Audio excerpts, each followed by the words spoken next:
श्रीमन नारायण नारायण नारायण लक्ष्मी नारायण नारायण नारायण लक्ष्मी नारायण नारायण नारायण लक्ष्मी। बोलिए श्री लक्ष्मी नारायण भगवान की।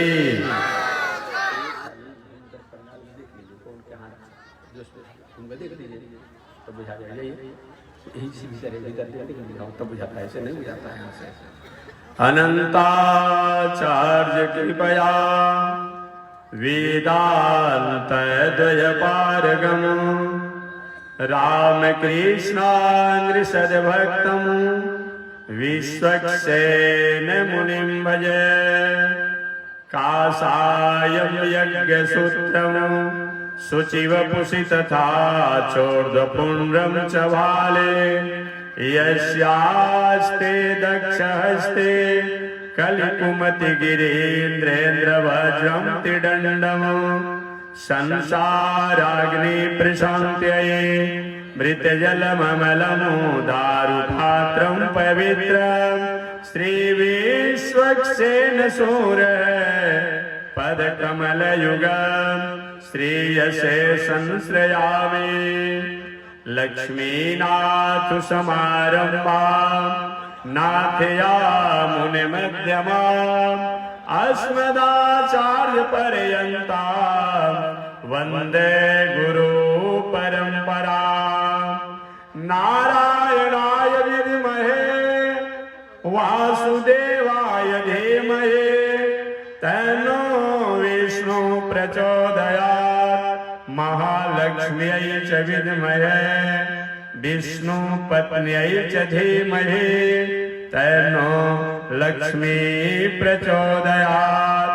तन्नो लक्ष्मी प्रचोदयात्।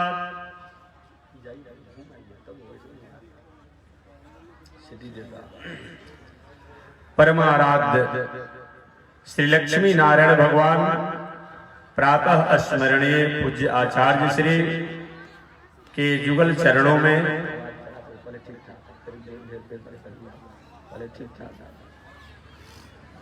परमाराध्य श्री लक्ष्मी नारायण भगवान प्रातः स्मरणीय पूज्य आचार्य श्री के जुगल चरणों में कोटिशः नमन एवं भगवत भागवत आचार्य कैंकर्य पारायण महानुभाव। अभी आप हरिद्वार की पावन भूमि से चलकर आए हुए जगत गुरु रामानुजाचार्य स्वामी वैकुंठनाथ जी महाराज द्वारा राम कथा को आपने श्रवण किया। ठीक इनसे पहले प्रयागराज की पावन भूमि से चलकर आए हुए जगत गुरु रामानुजाचार्य स्वामी मुक्तिनाथ जी महाराज द्वारा आपने कथा श्रवण की होगी। उनसे पहले बक्सर की पावन भूमि से चलकर आए हुए जगत गुरु रामानुजाचार्य स्वामी अयोध्यानाथ स्वामी जी द्वारा आपने कथा सुनी होगी। चलिए उसी कड़ी में मैं भी आपके सामने दो चार शब्दों को आज निवेदन करूं। समय कितना हो रहा है? 5 बजता 5 बजता घूम लेके कहाँ से क्या आ रहा है? 5 बजता। मैं भी अपनी बातों को आपके सामने निवेदन करूंगा।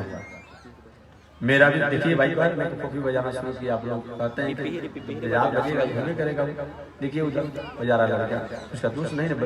आप जो दुकान लगाएंगे तो घूमे करेगा काम होता है। इसीलिए कम से कम अब इसमें से जब बताएंगे आप उधर जाकर बताएंगे। जब बाजा कॉफी बजेगा तो आप एक ही काम कराइए, मीना बाजार लगा दीजिए ना। संत माता को बड़ा कथा कहवाइए। आते आते शुरू कर दिया। दुकान जब लगेगा तो स्वाभाविक काम वही में करेगा अपने आप। लड़किया के दोस्त थोड़े है। जब भी दुकान लगे तो ही काम होगा।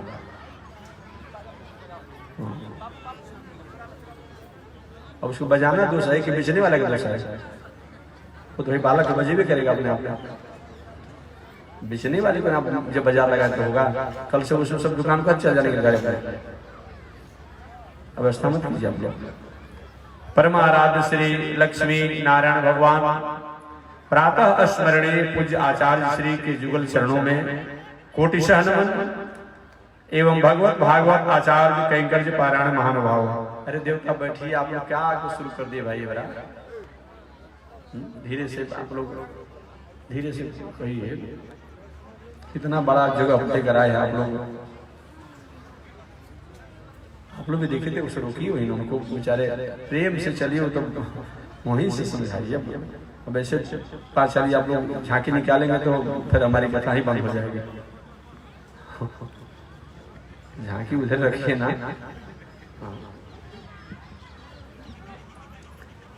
नारायण परमाराध श्री लक्ष्मी नारायण भगवान प्रातः स्मरणीय पूज्य आचार्य श्री के जुगल चरणों में कोटिशः नमन एवं भगवत भागवत आचार्य कैंकर्य पारायण महानुभाव। आज से मैं आपके सामने श्रीमद् भागवत महापुराण की पावन कथा को निवेदन करूंगा 11वें स्कंद के माध्यम से। जैसे हम लोग इन पावन स्थल पर बैठे हुए हैं, यह ऐतिहासिक भूमि भी है और पौराणिक भूमि है, दोनों का समन्वय है।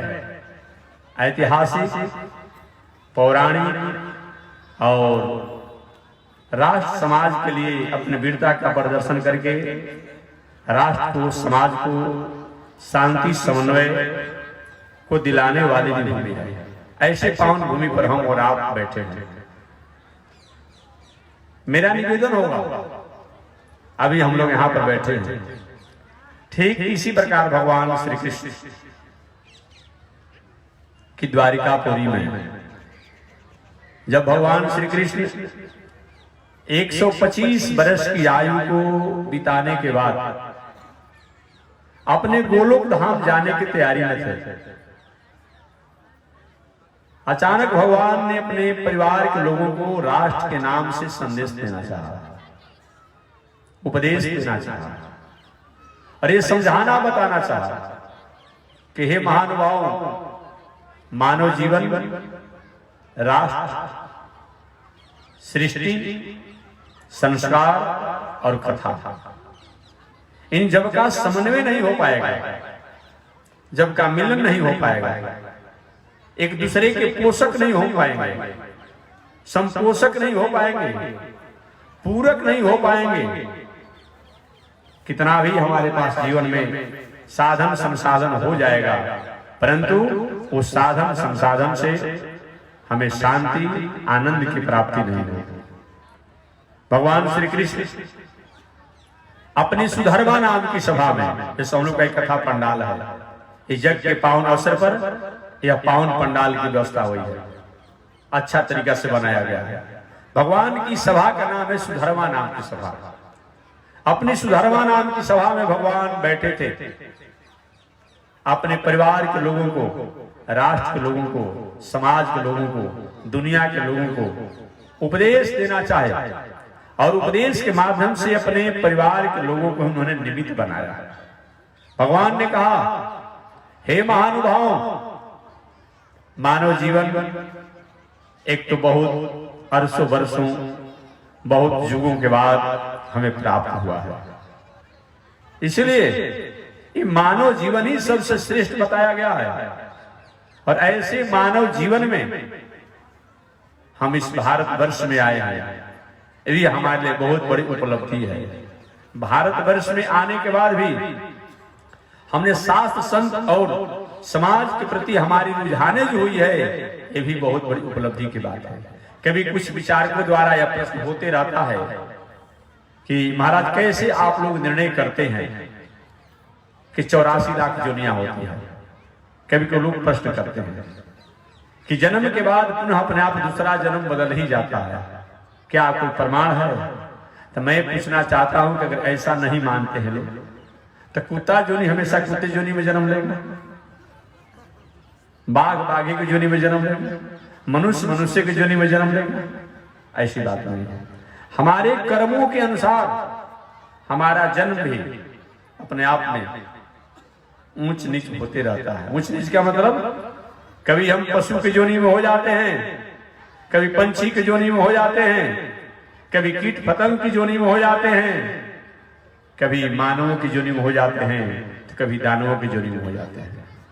आज का कुछ नास्तिक विचार दर्शन विचारक ये कहते रहता है ये सब जग दान पूजा पाठ हवन कथा प्रवचन ये सब बकवास है। कहते हैं कि यहां मिलता है वहां मिलता है वहां मिलता है। जिस शरीर द्वारा हमने जो भी उपद्रव किया या जो भी हमने कार्य किया वो शरीर तो यही रह गया। आज का नास्तिक विचार दर्शन यही कहता है कि जिस शरीर द्वारा हमने जो भी उपद्रव किया, बेईमानी शैतानी अनिति अन्याय अधर्म जो भी हमने किया वो शरीर तो यही रह गया। ये शरीर जल करके एक मुट्ठी राख बन गई, कहीं जमीन में गाड़ दिया गया तो जल के रूप में हो गया। फिर कहां मिलना और कहां लेना और कहां देना। मैं निवेदन करना चाहूंगा, क्या ये शरीर ही सब कुछ है? अगर शरीर ही को आप मानते हैं, आत्मा को आप नहीं मानते हैं, सूक्ष्मात्मा को आप नहीं मानते हैं, जीवात्मा को आप नहीं मानते हैं, उन नास्तिकों से आपको पूछना चाहिए जो शरीरवादी है, ये सब चीजों को नहीं मानता है, उनसे आपको पूछना चाहिए कि वह अपने आप में उसके सामने उसके बेटा उसकी पत्नी उसकी भाई कि कहीं मृत्यु हो जाती है तो रोता क्यों है? पहले उससे पूछिए क्यों रोता है, क्यों रोता है? तो ये कहेंगे महाराज हमारा बेटा चला गया, हमारी पत्नी चली गई, हमारा भाई चला गया। पूछना जाए भाई तुम्हारा बेटा तो तुम्हारे सामने है, तुम्हारी पत्नी का लाश तो तुम्हारे सामने है, तुम्हारे पिता का लाश तो तुम्हारे सामने है, तुम्हारी पत्नी का लाश तो तुम्हारे सामने है, रोते किसके लिए हो? क्या महाराज ये शरीर तो है यहाँ पर लेकिन इसमें रहने वाली जो प्राण जो थी ना वो निकल गई, उसी के लिए मैं रो रहा हूँ। ताली बजाने की जरूरत नहीं है, इसी के लिए मैं रो रहा हूँ। ठीक उसी आत्मा के लिए उसी जीवात्मा के लिए ये सब पूजा पाठ जगदान तीर्थ व्रत है। नास्तिक लोग अपने आप कहते हैं लेकिन उनसे ही उन प्रश्नों का जवाब दीजिए अपने आप में। अगर आप शरीर के लिए रोते हैं तो आपका बेटा भाई परिवार पत्नी कहीं मरते हैं तो मरने के बाद आप रोने की आपको आवश्यकता नहीं है। क्यों? कि आप तो शरीर को मानते हैं, आप तो दूसरा कुछ मानते नहीं है, तो शरीर तो सामने पड़ा हुआ है, फिर रोते किसके लिए हैं? हे महाराज इसमें रहने वाला प्राण चला गया, ठीक उसी प्राण उसी जीवात्मा उसी आत्मा के लिए हम रोते हैं। उसी के लिए जब आप रोते हैं उसी जीवात्मा के लिए ये पूजा पाठ यज्ञ दान तीर्थ व्रत किया जाता है। जब उसके लिए आप रोते हैं तो उसके लिए ये हंसने के काम के लिए काम किया जाता है। बात समझ लीजिए, सीधी सीधी बातें हैं। अगर आप नहीं मानते हैं तो ऐसे लोगों को विचारकों को कहीं किसी प्रकार से अपने आप में कहीं किसी पर खेद, कुछ लोग शोक सभा करते हैं। शोक सभा किस बात की? किस बात की? शरीर तो आपके सामने लाश है, उसको भोजन कराइए, कपड़ा पहनाइए। नीतिकारों ने कहा है धनानि भूमो पशवस्य गोष्ठे नारी द्वारे जना शमशाने। धनानि भूमो, धन संपत्ति यही रह जाती है, यही रह जाएगी, यही रह जाती थी, किसी के साथ गई नहीं, आज भी नहीं जाती है, पहले भी नहीं गई और बाद में नहीं जाएगी। धनानि भूमो पशवस्य गोष्ठे, ये गाड़ी घोड़ा जो है ये भी रह जाती है, ये भी साथे जाती नहीं है। ऐसा कभी आपने सुना है? हर जगह मैं निवेदन करता हूं, कोई बहुत बड़ा करोड़पति आदमी हो, लाखपति आदमी हो, कहीं चला जाता है तो अंत में उसके बेटा नाती परिवार कहे चलो बाबा कम से कम 1000 रुपया 10,000 रुपया का चेक देते हैं कि कम से कम रास्ता में खर्चा काम आएगा, पॉकेट खर्चा। ऐसा होता है क्या? नहीं आता है, होता भी नहीं है। इस समाज के लोग ऐसे स्वार्थी हैं, ये दुनिया के लोग अपने बंधु बांधव कहलाने वाले लोग ऐसे स्वार्थी हैं कि सबसे प्रथम जो है वही हमसे घर से बाहर निकालने की बात करते हैं। कहते हैं अब शरीर ठंडा हो गया, शरीर से दुर्गंध आ रहा है, अब इनको बाहर निकाल दीजिए। अरे भाई जिनकी तुम बात करते हो कि इनका शरीर ठंडा हो गया, इनके शरीर से दुर्गंध आ रहा है, इन्हीं के द्वारा लग्जरी भवन बनाया गया, टाइल्स लगाया गया, मार्बल लगाया गया, एसी गीजर लगाया गया, सब कुछ किया गया। अब उनको तुम 2-4-10 घंटा 2-4-10 दिन में नहीं रखोगे। सबसे पहला शत्रु अपना परिवार ही बन जाता है। धनानि भूमौ, ये धन संपत्ति नहीं रह जाती है, किसी के साथ नहीं जाता है, किसी के साथ जाती नहीं है। धनानि भूमौ पशवस्य गोष्ठे, गाड़ी घोड़ा भी अपने गैरेज नहीं रह जाएगा, वो भी साथे जाती नहीं है। धनानि भूमौ पशवस्य गोष्ठे, नारी द्वारे, जिन पत्नी की मर्यादा में आप चहकते रहते थे, चहल पहल थे, हरा भरा थे, दिन को दिन नहीं समझा, रात को रात नहीं समझा, दुनिया क्या होती है उसको समझने की आपने समय ही नहीं दिया, रात दिन उसी में सोते थे, उसी में जगते थे। बहुत स्नेह करने वाली अगर होगी तो आपके जाने के बाद घर के द्वार तक रोते हुए वहीं से लौट जाएंगे। धनानि भूमौ पशवस्य गोष्ठे, नारी द्वारे, घर के द्वार तक नारी रोते रोते रह जाएगी। स्वजन और बंधुजन कहेंगे कि स्त्रियों को आगे जाने का शमशान पर कोई मर्यादा नहीं है। धनानि भूमौ पशवस्य गोष्ठे, नारी द्वारे जना शमशाने। ये बंधुजन जो है, जिनके साथ हमने रात दिन रहा, खाया खेला कूदा रहा, वो क्या करेंगे? बहुत तक प्रेम होगा, स्नेह होगा, तो हमारे जाने के बाद वे लोग शमशान तक जाएंगे। जब तक से लकड़ी की चिता बोझ न दी जाती है, तब तक हमारी ही चर्चा करते रहेंगे। बताओ, दुनिया में कुछ जाता है, कोई गया, यही चर्चा होती रहेगी, कुछ जाता नहीं है। कब तक चर्चा होगी आपकी? जब तक आपको अग्नि पर सुला नहीं दी जाती है। आपको अग्नि पर जो ही सुला दिया गया, अब आपका बेटा जो जिनके लिए आपने बेईमानी शैतानी अनीति किया है, वो भी जब आपका साथ छोड़ने को तैयार हो जाता है। धनानि भूमौ पशवस्य गोष्ठे, नारी द्वारे जना शमशाने। बंधु जन शमशान तक जाते हैं और पुत्र जो है मुख में अग्नि दे करके या जमीन में गाड़ कर संस्कार करके, वो भी 5 बार परिक्रमा करके प्रणाम करके वो भी सोचेगा अब जो होने वाला था सो हो गया। ये रोज घटना हो रही है। ये केवल कथा नहीं है, केवल एक कथा नहीं है, ये जीवन का दर्शन है। कथा तो होती है जो किसी काल में हमने सुना था, कथा तो होती है जो किसी काल की घटना होगी, लेकिन केवल एक कथा नहीं है। ये आत्म रंजन, आत्म प्रबोध की सुबोध गाथा है। गाथा माने जो पहले भी थी, आज भी है और बाद में भी स्थितियां घटती है, ये बताया गया है। ये हमेशा घटते रहता है, कोई साथे जाता होता नहीं है, लेकिन एक चीज जो है वो हमारे साथ जाती है। धर्मानुगच्छति जीव एक लोका, एकमात्र मनुष्य के साथ अगर कोई साथ जाता है वह धर्म ही जाती है, वह संस्कार संस्कृति ही जाती है, और कुछ जाता होता नहीं है। हमारी नैतिकता, हमारा नीति, हमारा संस्कार, हमारी संस्कृति, हमारी सभ्यता, हमारा व्यवहार, हमारा आचरण, यही हमारे साथ जाता है, और जब तक जिंदा रहते हैं तभी हमारे साथ रहता है। आपका प्रश्न होगा, कैसे माने कि हमारा धर्म, हमारा संस्कार, हमारी संस्कृति, हमारी नीति हमारे साथ जाती है और यहाँ भी रहती है? तो ये बातों तो आप जानेंगे। किसी ने स्कूल बना दिया, अस्पताल बना दिया, अनाथालय बना दिया, गौशाला बना दिया, पोखरा खुदवा दिया, बागीचा लगवा दिया, वो व्यक्ति चला गया।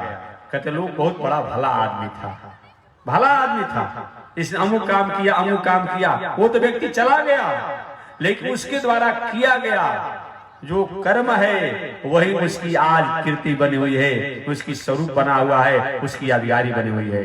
कीर्ति रजस सजीवति। और कोई चीज जाए या ना जाए, लेकिन हमारे द्वारा जो किया गया जो अच्छा विचार, अच्छा कर्म, अच्छा आचरण जो है वो हमारे साथ रहती भी है और हमारे साथ जाती भी है, और इस दुनिया में भी वह तीनों काल में रहती है। हमेशा मैं महामना पंडित मदन मोहन मालवीय जी महाराज की बात निवेदन करता हूँ। आज विश्वविद्यालय बनाकर वो चले गए, चले गए, लेकिन आज उसके द्वारा हजारों हजारों लाखों लोग स्वास्थ्य लाभ, शिक्षा लाभ, संस्कार और सुरक्षा लाभ को प्राप्त करते हैं। भले वो चले गए, लेकिन आज भी जब जब लोग उसमें जाते हैं, उनके द्वारा उनको लाभ प्राप्त होता है, उनकी याद ताजगी हो जाती है।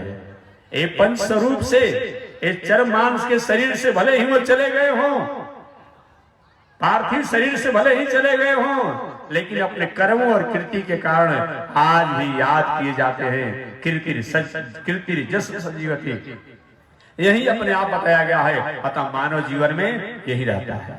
अतः जीवन में हमें, मानव जीवन में समन्वय सृष्टि और कथा का क्या है, कथा के जीवन में क्या आवश्यकता है, सृष्टि से कथा की क्या औचित्य है। तो कथा, सृष्टि और समाज, इन तीनों का क्या समन्वय है, क्या संबंध है। मैं निवेदन करना चाहूंगा, सृष्टि से, जगत से कथा को अगर हटा दिया जाए तो कथा का कोई मतलब ही नहीं होता है, और कथा से सृष्टि को अलग कर दिया जाए तो सृष्टि का कोई मतलब ही नहीं होता है। हमारा इतिहास एक पशु के समान हो जाएगा। और इतिहास पशु के समान होगा क्या? कोई इतिहास कहने वाला, गाने वाला, लिखने वाला भी नहीं मिलेगा। अगर कथा को, सत्संग को, अच्छे विचारों को, अच्छे कर्मों को अगर अपने जीवन से हटा दिया जाए तो हमारे और पशु में बहुत अंतर नहीं है। क्योंकि पशु भी भोजन करते हैं, हम भी भोजन करते हैं। पशु भी सोते हैं, हम भी सोते हैं। पशु भी संतानोत्पत्ति करते हैं, वो भी हम संतानोत्पत्ति करते हैं। वो भी भयभीत होते हैं, हम भी भयभीत होते हैं। इसलिए हमारा क्या विशेषता है? आहार निद्रा भय मैथुनम च समान में तत् पशुभे नराराम। आहार निद्रा भय मैथुनम च, बताया गया है कि आहार निद्रा, केवल इस संसार में हम भोजन करने के लिए ही नहीं आए हैं। कुछ लोग होता है कि जो भी हो उसको सब इसमें पेट में हजम कर जाइए। इसी के लिए मानव जीवन है, इसी के लिए मानव जीवन है। तो भोजन करने जो मिले उसको डाल दीजिए, नहीं नहीं, ठीक है, जो हो गया सो हो गया, जो बीत गई सो बात गई, अब ना नसानी अब ना नसई हो, जो बीत गई सो बात गई, ऐसा विचार करते हुए और जो कुछ भी हो कूड़ा करकट इसी में डालने के लिए ही अगर केवल इस संसार में हम आए होते तो भगवान अपने आप हम लोग को ग्रामीण सुअर बना देते कि गांव के गांव खड़हर को साफ करते रहिए। ग्रामीण सुअर को देखें आप लोग, सुने होंगे, हो सकता देखे भी होंगे। ग्रामीण सुअर क्या करते हैं? गांव के गंदगी को साफ कर देते हैं। वही आपका काम रह गया है, वही आपका काम रह गया है। एक बात और मैं आपसे जानना चाहूंगा, आप घर में हमारे बाप दादा ने घर द्वार दलान मकान पढ़ा लिखा कर इतना बड़ा आदमी बनाया, डॉक्टर बनाया, इंजीनियर बनाया, उनका लाश कहीं घर में अपने आप में 2-4 दिन रह जाता है। अरे भाई उधर बैठाइए, क्या करते हैं आप लोग? बैठने की व्यवस्था है, सब लोग कहाँ कर देते हैं, वहीं बैठाइए अपने। हाँ आज ठीक है, लेकिन ऐसी व्यवस्था मत कीजिए। नया आप लोग नहीं आए हैं, उधर ले बैठाई वहां दे करके। जगशाला की व्यवस्था अलग है, यहाँ व्यवस्था अलग है। अब समझिए, जाओ तुम जाओ, देखा देख सो बैठेगा, जाओ बैठो जाकर जाओ। सबकी व्यवस्था है, वहाँ की व्यवस्था अलग है, यहाँ की व्यवस्था अलग है। जाइए वहाँ बैठी जाकर, यही बैठने के ढेर होता है, जाइए। कभी आपने देखा होगा, आहार निद्रा भय मैथुनम च समान में तत् पशुभि नारायण। अजी आप ही के बाप दादा द्वारा बनाया गया घर द्वार दलान मकान, आपको डॉक्टर इंजीनियर होशियार बनाया जी। 2-4 दिन कहीं लाश किसी कारण से बस किसी बाहर के लोग को आने में देर हो गई, आप रहा तो शरीर से दुर्गंध आता है, जल्दी बाहर आप निकाल देते हैं, जल्दी बाहर निकाल देते हैं। निकालने के बाद घर में गंगाजल और जल छिड़कते हैं, पुचारा कराते। काहे भाई? तो बहुत मरने के बाद बहुत देर लाश घर में रह गया था, घर अशुद्ध हो गया, घर अशुद्ध हो गया। वहां तक आपकी बुद्धि काम करती है, घर अशुद्ध हो गया, इसलिए पुचारा डेंटिंग पेंटिंग और जल छिड़कते हैं। ये बात समझ में आती है। शमशान पर कहीं चले गए, कहीं लाश का, कहीं मुर्दा का, शमशान का कहीं धुआं लग गया तो स्नान भी करते हैं, जल भी छिड़कते हैं, कपड़ा बदलते हैं, कपड़ा धोते हैं। ये बात समझ में आती है। और जो 10-10 20 दिन का अपने आप पार्सल करके जो लाश आ रहा है, मछली का, मांस का, मुर्गा का, अंडा का, और उसको पेट में हजम कर जा रहे हैं, आपका जहां भी शरीर पैर पड़ेगा वो शमशान से कम है क्या? बता दीजिए, शमशान से कम है? जहां आपका पैर पड़ेगा वो शमशान में डेरा डालने का जैसा दोष होगा वैसा ही तो दोष लगेगा, जैसे वैसा ही दोष लगेगा। वहां आपकी बुद्धि काम करती है, यहाँ बुद्धि काम नहीं करता है। आप साधारण रास्ता में चल रहे हैं, कहीं थोड़ी सी किसी का उंगली कट करके कपड़ा पर अपने आप गंदगी लग गया, खून लग गया, कितना घिनारे खून लग गया कपड़ा में, उन जीवों की हत्या करके पेट में हजम कर जाते हैं। अब बहुत बड़ा नवरात्र शिवरात्र का छठ भूखते रहते हैं, क्या हो जाएगा जी भूखने से? यही धर्म है, बोलिए ना। आज सब कुछ हमारे पास है, हरास है तो नैतिकता का हरास है, नैतिकता का हरास हो गया है, संस्कार का हरास हो गया है, संस्कृति का हरास हो गया है। और जब जब भी संस्कार, संस्कृति, नैतिकता का हरास होती है, हमारे जीवन के साधन संसाधन हमारे जीवन में बहुत बड़ा बोझ बन जाता है। आज यही कारण है कि किसी के पास शांति नहीं है। एक करोड़पति आदमी से पूछा जाए, आप तो महाराज खुशहाल है? नहीं महाराज, घर का परिवार हमारे बस में नहीं है। एक गरीब से पूछे, वही हाल है कि भाई तुम अपने आप हो, तुम्हारा तो कोई झंझट नहीं है, इनकम टैक्स की कोई परेशानी नहीं है, कोई नोटिस नहीं आ रही है। महाराज परेशानी तो नहीं इनकम टैक्स का है, लेकिन हम अपने आप में सुबह खाते हैं तो शाम के लिए जो होना पड़ता है, और शाम को कमाते हैं तो सुबह देखना पड़ता है, इसी परेशान है। कोई भी खुशहाली नहीं है। क्यों? इसलिए कि हमने अपनी नैतिकता को खो दिया है। एक पौराणिक कथा में निवेदन करूं, जो भी है अपने आप में, हम अपने कर्मों को, अपने व्यवहारों को, अपने वस्तुओं को, अपने स्वभावों को अगर उन धर्म से, उन परमात्मा से अगर जोड़ देते हैं तो अपने आप में हर स्वभाव, हर कर्म, हर विचार ही हमारे लिए वह अपने आप में क्या होता है? मंगल का सूचक होता है। कभी कभी प्रश्न होते हैं कि आखिर इससे लाभ क्या है? हम कहते नहीं भी लाभ है तो आपको नुकसान क्या है? मंदिर में जाने से मंदिर द्वारा कुछ प्राप्त होता है कि नहीं होता है? ये तो बात की बात है, वो तो हम नहीं बताएंगे। मंदिर में जाने से मंदिर द्वारा प्राप्त होता है कि नहीं होता है, ये तो हम नहीं बताएंगे, ये तो इतिहास पुराण बताएगा। क्या आपने एकलव्य की कथा नहीं सुनी है? ये हमारी कथा है, आप इस कथा को नहीं सुने हैं? एकलव्य ने उस शक्ति को प्राप्त किया जिन शक्ति को कौरव और पांडवों ने संग द्रोणाचार्य के पास जाकर के भी नहीं प्राप्त किया। ये कौन नहीं जानता है?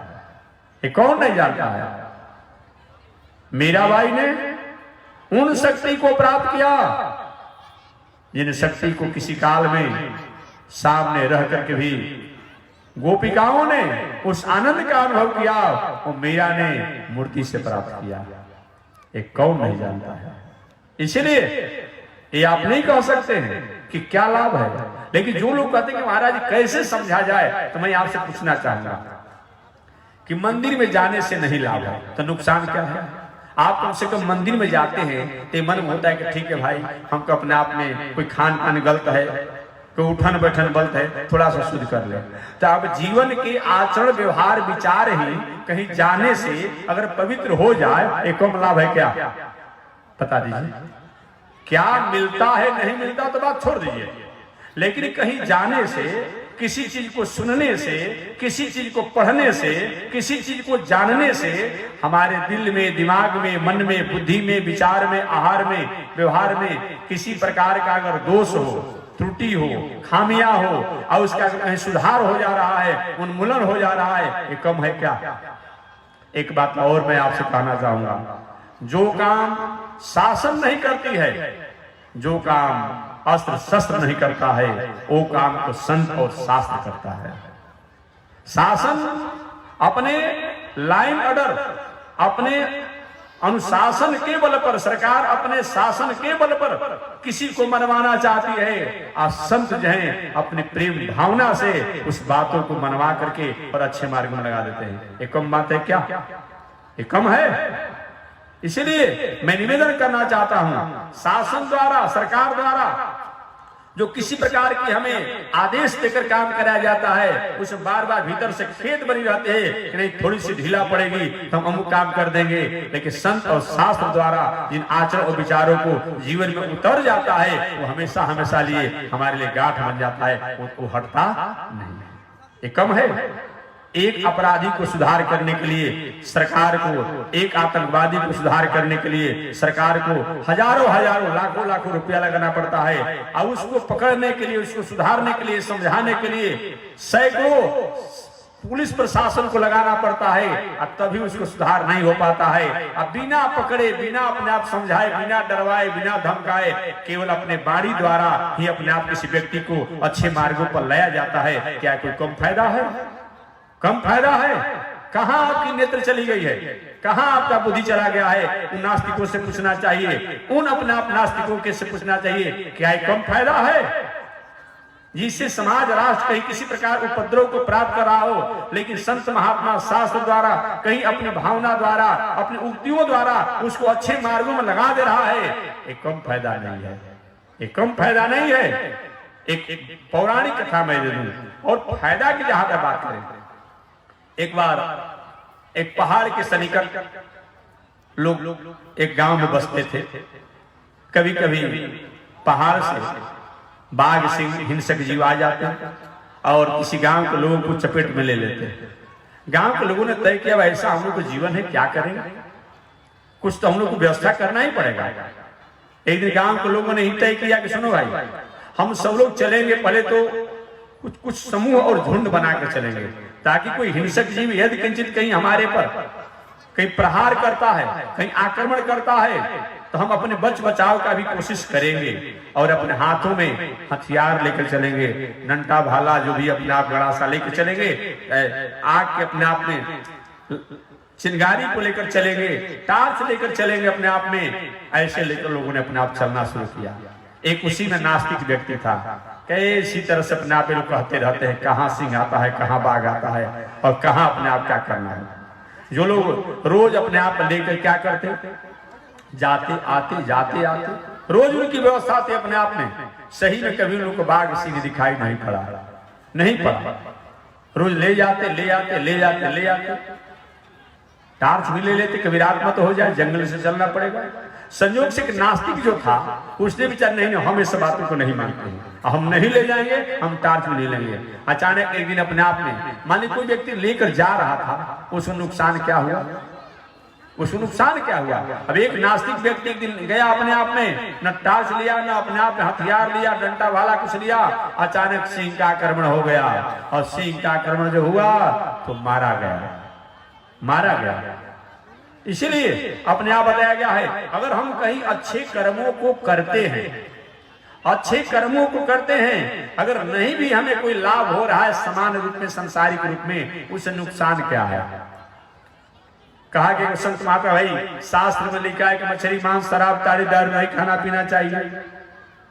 ठीक है, किसी व्यक्ति ने छोड़ दिया, तो जो शराब, ताड़ी, दारू, मछली, मांस इत्यादि खाने में, जुआ खेलने में, गलत कामों करने में जो उसका 100-200 रुपया रोज लग जाता था, 100 रुपया लगता हो, 200 रुपया लगता हो, रोज लग जाता हो, और कहीं से मान लिया एक भी व्यक्ति अपने आप में और कहीं छोड़ दिया, तो 200 रुपया तक कम से कम कितना हो गया, 6000 रुपया हो गया।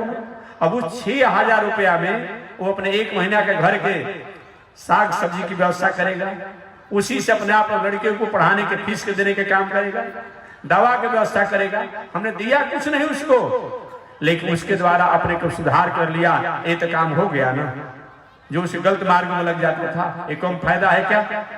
और तो छोड़ दीजिए आध्यात्मिक फायदा, वो तो जो मानने वाला उसके लिए है, लेकिन नहीं भी फायदा मान करके अगर किया जाए तो हानि क्या है, हानि क्या है। इसलिए मैं निवेदन करना चाह रहा हूं, आहार निद्रा भय मैथुनम च समान में पशुभे नराणाम।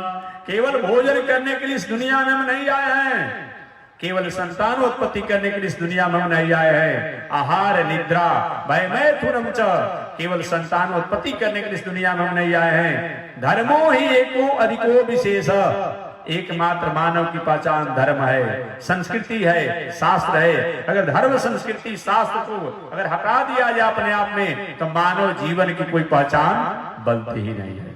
भगवान श्री कृष्ण 125 वर्ष की आयु बिताने के बाद अपने गोलोक धाम जाने की तैयारी में थे। संयोग से अपने परिवार के लोगों को राष्ट्र के नाम से संबोधन करने के लिए, संदेश देने के लिए अपनी सुधर्मा नाम की सभा में एक सभा का आयोजन किए। और भगवान ने कहा, हे प्रिय बंधु बांधवों, हे महानुभाव, हे सज्जनों, मानव जीवन एक बहुत बड़ा 84 लाख योनियों का अमूल्य धरोहर है। इस मानव जीवन द्वारा हम अर्थ, धर्म, काम, मोक्ष इन चारों को प्राप्त करेंगे। शरीरम वसु विज्ञानम, ये शरीर ही जो है सब कुछ प्राप्ति का आधार है। एज यू लाइक इट, जो आपके पसंद हो। अर्थ की कामना हो, धर्म की कामना हो, मोक्ष की कामना हो, जो आप चाहते हैं इस मानव शरीर द्वारा ही प्राप्त होगा। चलकर कुत्ता से कहेंगे चलो बिजनेस व्यापार करेगा वो अपने आप में? ये मानव शरीर ही खेती व्यापार नौकरी अध्ययन अध्यापन करेगा, पूजा पाठ धर्म कर्म करेगा, मर्यादा का पालन करेगा। तो मानव शरीर सब कुछ प्राप्ति का आधार बताया गया है। इसलिए शरीरम वसु विज्ञान। भगवान श्री कृष्ण का, हे मानव, ये मानव शरीर केवल भोग के लिए नहीं मिला है, ये मानव शरीर जो है संयोग के लिए मिला है। ये मानव शरीर है जो अपने आप में साधना के लिए मिला है। ऐसा विचार करते हुए इसको व्यर्थ बिताना नहीं, ये बताया गया है। आगे कहे, मानव जीवन प्राप्त होने के बाद मानव को चाहिए कि मानव जीवन में धन, बल, पद, प्रतिष्ठा, रूप, वैभव, ऐश्वर्य, ये जीवन में यदि किंचित कहीं प्राप्त हो जाए तो इनको बुद्धि, विवेक और मति से इसका उपयोग करना चाहिए। मानव जीवन में धन, बल, जन, पद, प्रतिष्ठा, वैभव, ऐश्वर्य अगर प्राप्त हो जाए और इसका उपयोग बुद्धि, विवेक और मति से नहीं किया जाता है, तो वह धन, बल, पद, प्रतिष्ठा जो है अपने आप में वह मानव जीवन के लिए कहीं न कहीं उपहास बन जाती है, भार बन जाती है, बोझ बन जाती है। और उसके द्वारा कहीं न कहीं हमारे आपके द्वारा अनर्थ भी होता है। आगे भगवान श्री कृष्ण के पुत्र शाम जी खड़े हो गए कि पिताजी, आखिर मानव जीवन का बुद्धि विवेक भ्रष्ट क्यों होता है? आप भ्रष्ट होने से बचा कैसे जा सकता है? भगवान ने कहा, मानव जीवन में धन हो जाए, मानव जीवन में पद हो जाए, मानव जीवन में वैभव हो जाए, इसका उपयोग अगर हम विवेक से नहीं करते हैं, बुद्धि से नहीं करते हैं, मति से नहीं करते हैं, तो वह धन, वह बल, वह पद, वह रूप वैभव हमारे द्वारा अनर्थ करा देती है। आप लोग मानस में पढ़े होंगे, श्रीमद वक्र का ही नहीं। शराब पीने से नशा होती है, लेकिन धन घर में आ जाती है तो नशा बना रहता है। देख लेंगे क्या हमारा बिगाड़ देगा, समझ लेंगे। इसलिए श्रीमद वक्र का ही नहीं कीना। आप जानते होंगे लक्ष्मी जी की दो सवारी है। लक्ष्मी जी की दो सवारी है, एक तो है उल्लू और दूसरा कौन है? गरुड़ जी। अगर कहीं स्वतंत्र घर में लक्ष्मी आती है तो वहां अपने आप उनका सवारी करने के लिए उल्लू होता है। और जब उल्लू सवारी पर लक्ष्मी जी जब रहती है तब बुद्धि विवेक अपने आप भ्रष्ट हो जाता है। उस धन द्वारा कोई अच्छा काम नहीं होगा। महात्मा जी आए हैं, चल करके 500 रुपया चंदा दे दें, एक काम नहीं होगा। लेकिन 500 रुपया के बोतल पी जाएंगे, 1000 रुपया के अपने आप मुर्गा के टांग तोड़ के पेट में हजम कर जाएंगे, जुआ खेल जाएंगे, लेकिन 5 रुपया दान नहीं दिया जाएगा। जब केवल अपने आप लक्ष्मी आएगी तो उल्लू सवारी रहता है, वही काम में लगता है। और जब लक्ष्मी की सवारी और लक्ष्मी अपने आप में जब गरुड़ की सवारी जब करती है, भगवान भी साथ में रहते हैं, तो लक्ष्मी के साथ जब नारायण रहते हैं तो धन जो होगा कन्याओं का विवाह करने में, परिवार को पढ़ाने लिखाने में, स्कूल, अस्पताल, अनाथालय, गौशाला, अच्छे काम में ही लगेगा। वो धन गलत कर्मों में नहीं लगेगा। इसलिए अब आप निर्णय करें कि आप लक्ष्मी गरुड़ की सवारी वाला चाहते हैं कि आप उल्लू की सवारी वाला चाहते हैं। निर्णय तो आपके पास है। हमारे भगवान श्री कृष्ण ने कहा, हे महानुभाव, मानव जीवन में धन, बल, पद, प्रतिष्ठा, रूप, वैभव, ऐश्वर्य अगर हो जाए, इसका उपयोग अगर विवेक से न किया जाए, बुद्धि से न किया जाए, मति से न किया जाए, तो वह धन, बल, पद, प्रतिष्ठा वह मानव जीवन के लिए बोझ, भार और कहीं संकट, समस्या का कारण बन जाती है। भगवान श्री कृष्ण के पुत्र ने कहा, पिताजी बुद्धि ठीक क्यों हो, कैसे होती है, कैसे भ्रष्ट होती है? तो कहा कि बुद्धि के भ्रष्ट होने का अपने आप 5 गो दुर्गुण है। 5 गो दुर्गुण साक्षात इंद्र में आ जाए, इंद्र के समान भी जो धनी मानी पद वाला हो, उनको भी विनाश होने से कोई रोक नहीं सकता है। कुबेर में आ जाए अगर दुर्गुण 5 गो, उनको बर्बाद होने से कोई नहीं रोक सकता है। वो कौन? एक तो जानते हैं, बताना नहीं है। सरकार डाढ़ पर चल रही थी, आप लोग पात पर चल रहे हैं। पहले के जमाने में तो दुकानों पर जाना पड़ता था, अब तो होम डिलीवरी हो रहा है। ये बताना है जब को, ठीक है, वो आपका भाई समझे, लेकिन ये संस्कृति नहीं है, ये नैतिकता नहीं है। देखेंगे जब कोई पियकर पी करके जब घर में आता है, कितना उपद्रव मचाता है, कभी थाली तोड़ेगा, कभी लोटा पटकेगा, भोजन पटकेगा, किसी गाली देगा। जब तक अपनी मौसम में रहता है वो पूरा उपद्रव ही उपद्रव करता है अपने आप में। और समझ ले कैसा स्वरूप रहता है। ये जहां दुर्गुण आ जाए, वो चाहे कुबेर और इंद्र का भी अपने आप घर क्यों न हो, बर्बाद होने से, विनाश होने से कोई रोक नहीं सकता।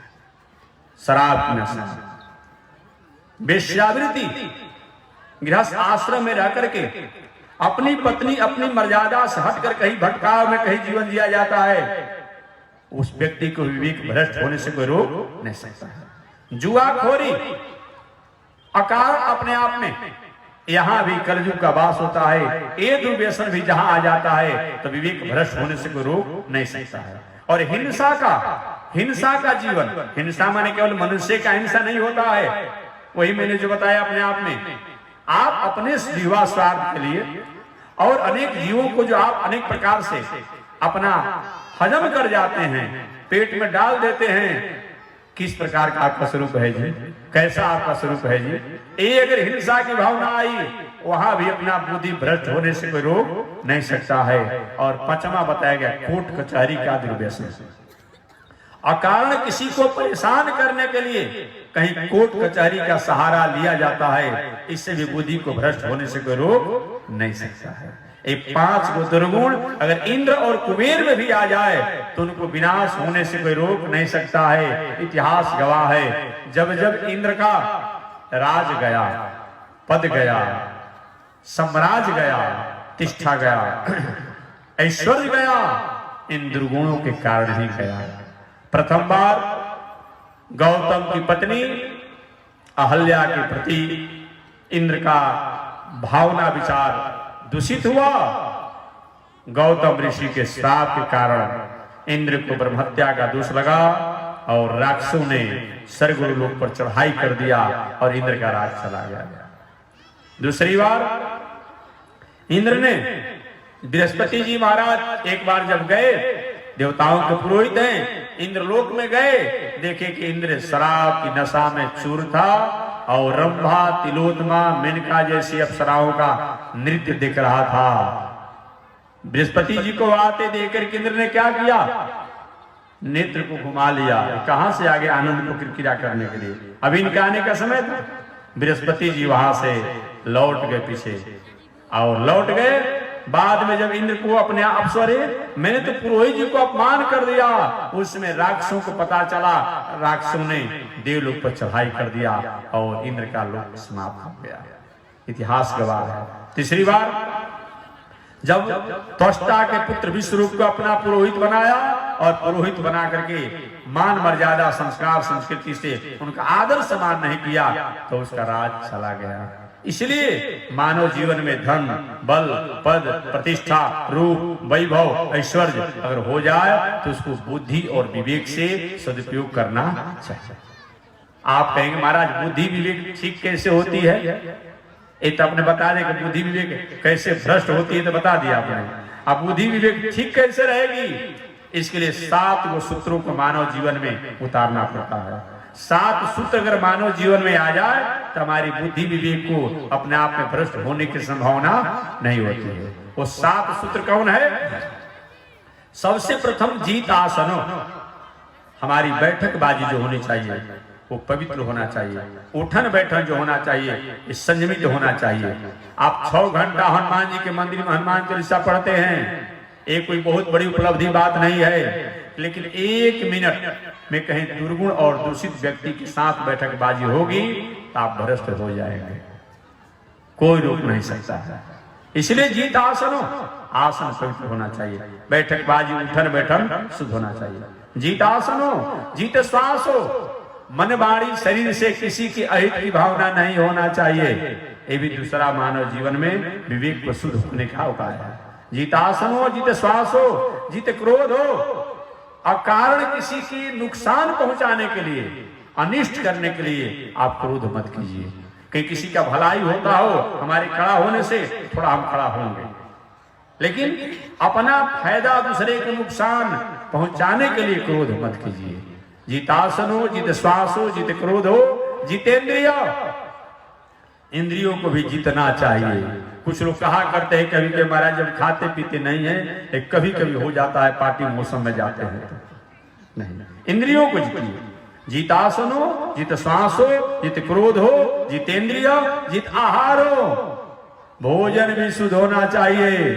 बुरी आदत सुधार लो बस हो गया भजन, मन की तरंग मार लो बस हो गया भजन। हमारा भोजन शुद्ध हो गया, सारी तैयारी हमारी पूरी हो गई। हमारा भोजन शुद्ध हो गया, सारी तैयारी हमारी पूरी हो गई। हमारी बैठकबाजी उठन बैठन शुद्ध हो गया, मानो हमने तैयारी कर लिया और हमारा कहीं अपने आप में विचार भावना व्यवहार ठीक हो गया, मानो हमने साधना को पूर्ण कर लिया।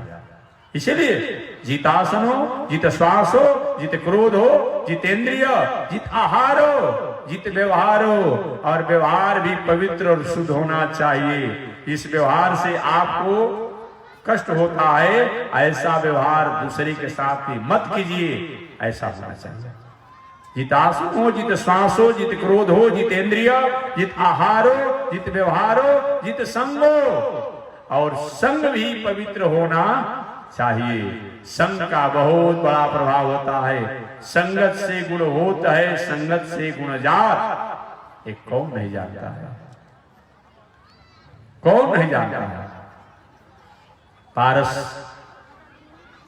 के स्पर्श से लोहा भी सोना बन जाता है, कौन नहीं जानता है? इसलिए हमारा संगत भी पवित्र होना चाहिए। अपने आप में ये 7 गो सूत्र अगर मनुष्य के जीवन में आ जाए तो हमारे जीवन में कितना भी धन हो जाए, बल हो जाए, पद हो जाए, प्रतिष्ठा हो जाए, रूप हो जाए, वैभव हो जाए, ऐश्वर्य हो जाए, उससे हमें किसी प्रकार के भटकने की संभावना नहीं होती है। भगवान श्री कृष्ण उपदेश दिए, परिवार के लोगों ने कुछ सुना, कुछ नहीं सुना, कुछ माना, कुछ नहीं माना, कुछ समझा, कुछ नहीं समझा। भगवान के सुनो, अगर मेरी बातों पर तुम यकीन नहीं करे हो तो इसका निर्णय और परिणाम तुमको समय से प्राप्त हो जाएगा। और अपने सुधर्मा नाम के सभा को उन्होंने उस दिन विसर्जन किया। आगे शेष चर्चा मैं करूंगा कि भगवान श्री कृष्ण की आज्ञा करने के कारण द्वारिका वासियों की क्या स्थिति हुई, शेष चर्चा अगले दिन। आज इसी के साथ वाणी विराम। एक बार भगवान का नाम ले, आगे परमात्मा की जैसे श्रीमन नारायण लक्ष्मी नारायण, श्रीमन नारायण लक्ष्मी नारायण, श्रीमन नारायण नारायण नारायण, श्रीमन नारायण नारायण नारायण, श्रीमन नारायण भवतारायण, श्रीमन नारायण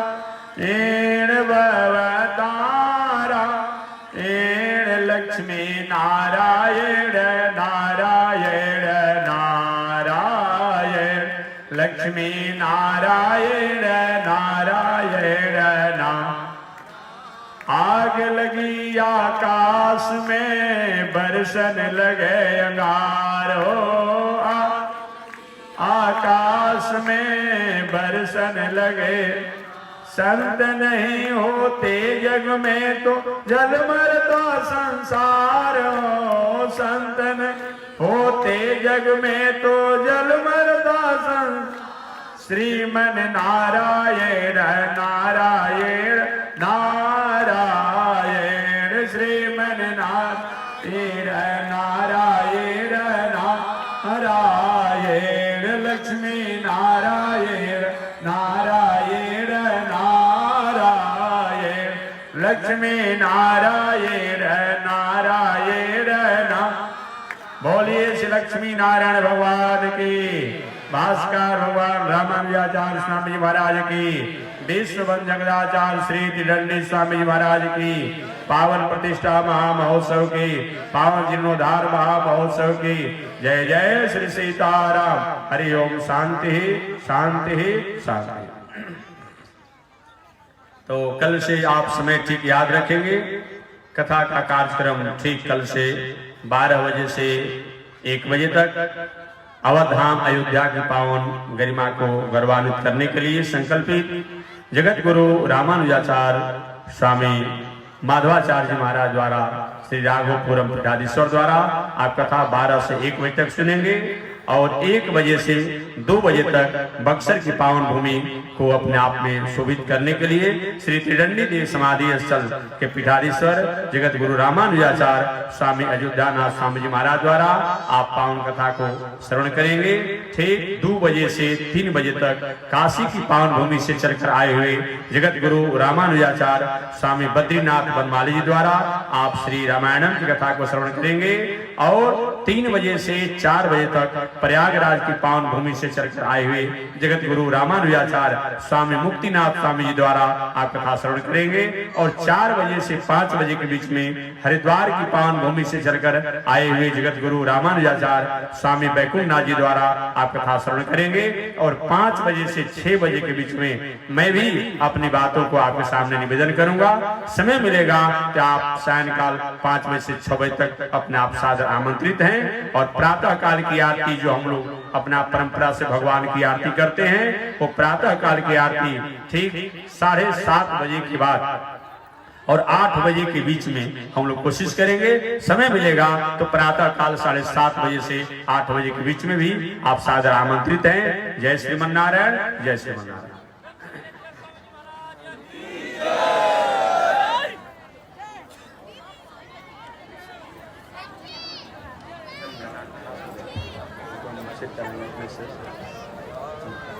ओम चंद्रमा मनसो जात चक्षो सूरजो जायत श्रोत्राद् वायुष प्राण सम्मुखात् अग्निरजायत श्रीसते लक्ष्मी शपथन्यावहो रात्रे पार्श्वे नक्षत्राणि रूपमस्मिनो व्यातम् विश्वनिखाणा मोमयि खाण सर्वलोकं मयि खाण।